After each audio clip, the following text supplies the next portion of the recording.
Oh. Kapag nakakuha ba ako ng solo parents card sa barangay, may discount ba yan? Tanong yan. Alam mo, Nay, palagay ko meron naman. Kaya lang, ang hindi ko sure kung kapareho ng privilege yon ng mga nakukuha ng mga may hawak ng senior citizen tsaka PWD card. Alam niyo yun, din yung tanong ng isang tatay na solo parent. Uy, Oo. totoo yan. Yung tatay na solo parent na hingi sa atin ng tulong ngayon sa Alan Aksyon Agad, yan ang gustong malaman.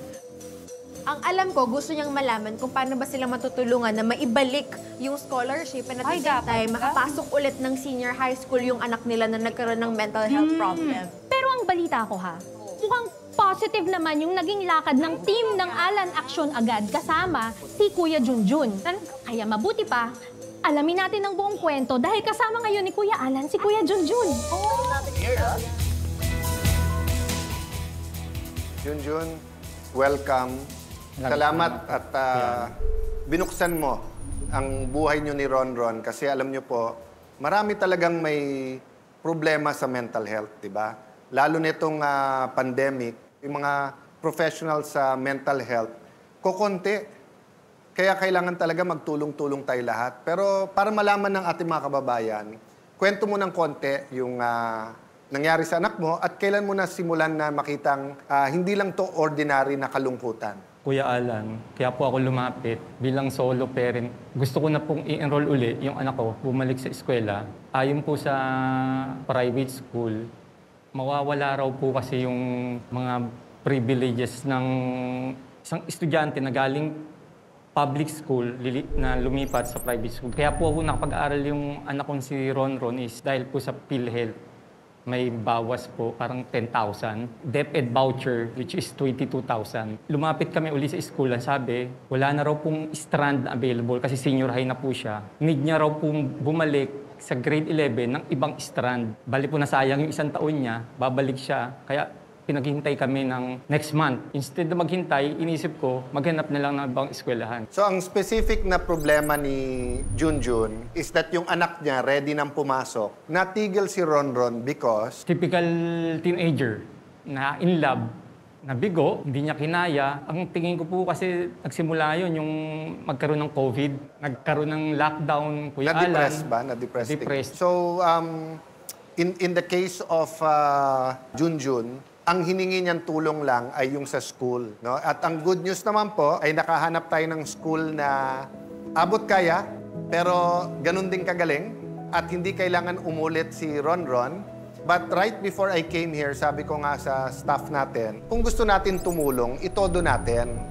So I was asking about yung counseling sa bata. Dumadating ang time pagka mental health o kaya addiction, kailangan may professional help din. Ano yan? Spiritual at saka professional help. Kasi nga, unpredictable eh. So Junjun, ang gusto din namin gawin, aside from yung makapag-aral, makabalik sa school, ay makahanap ng professional help. Nung ikaw ba, una mong nalaman nga na may mental health problem, di ba? Or may iniinda or masyadong nalungkot.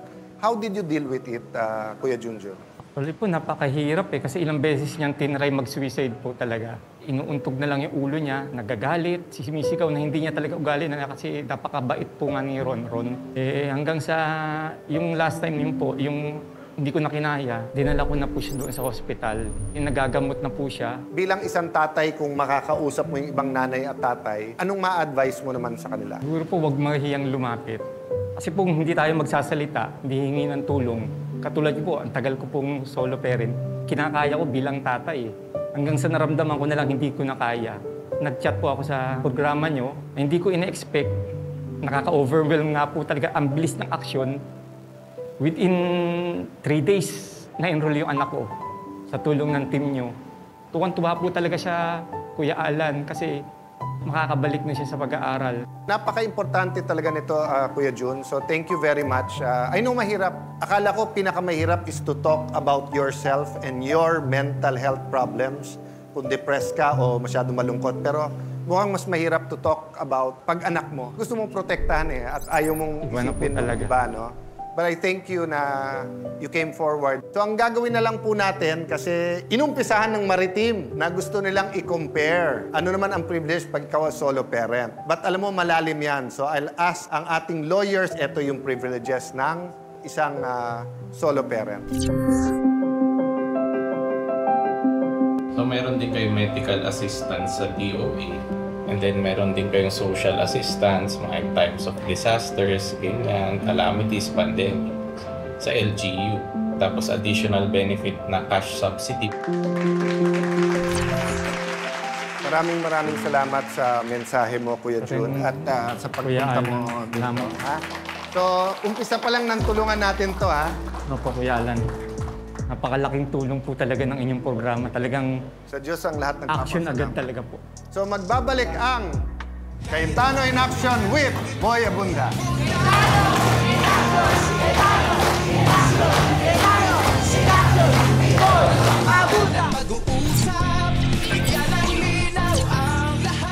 Cayetano in Action with Boy Abunda would like to thank Siomai King, ang hari ng siomai. JC Organic Barley, live healthy, choose good life. And Seimada from La Luna Cafe. Come home to a delicious tradition. We're located at 103 ML Quezon Avenue, Hagonoy, Taguig. 7. Visit at B6, Bonifacio High Street, BGC, Taguig.